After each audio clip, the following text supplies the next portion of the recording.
வெண்டைக்காயோட வழவழப்பு தெரியாமல் வெண்டைக்காய் தயிர் யூஸ் பண்ணி செய்கிற இந்த ரெசிபி தான் தஹி பிண்டி மசாலா. வாங்க எப்படி செய்கிறதுன்னு பார்க்கலாம்.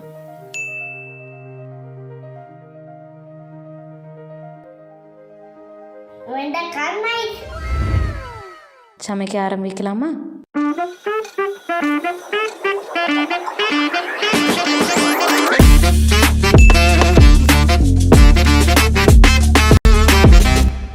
முதல்ல நம்ம வெண்டைக்காயை பொரிச்செடுக்க போகிறோம்.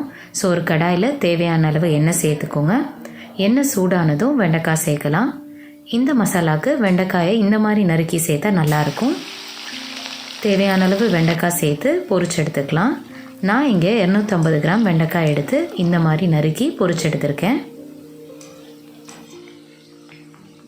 எக்ஸஸ் ஆயில் இல்லாமல் வெண்டைக்காயை பொரிச்சு எடுத்து இந்த மாதிரி தனியாக வச்சுக்கோங்க.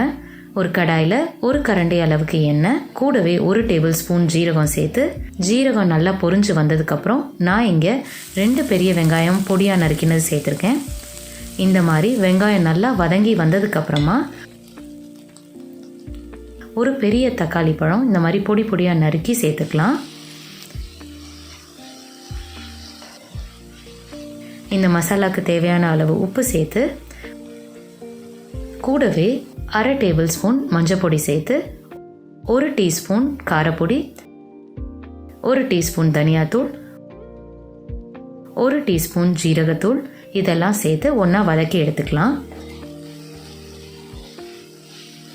இந்த மாதிரி திக்காக நல்லா வதங்கி வந்ததுக்கப்புறமா 1/2 டம்ளர் தண்ணி சேர்த்து கலக்கி விட்டுக்கோங்க.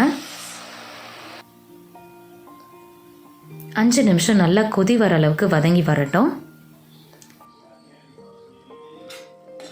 எண்ணெய் நல்லா பிரிஞ்சு வந்ததுக்கப்புறமா 1 கப் அளவுக்கு தயிர் சேர்த்துக்கலாம். புளிக்காத தயிர் சேர்த்து ஒன்றா கலந்து விட்டுக்கோங்க.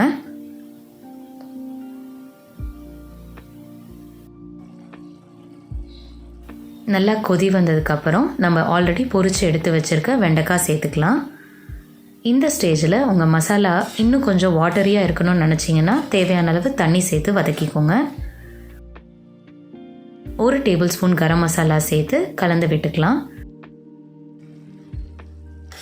அவ்வளோதாங்க, டேஸ்டியான தஹி பிண்டி masala ready.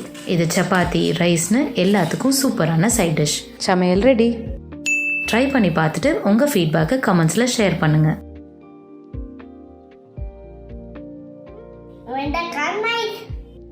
Hit the like button, click the bell icon, subscribe for more videos.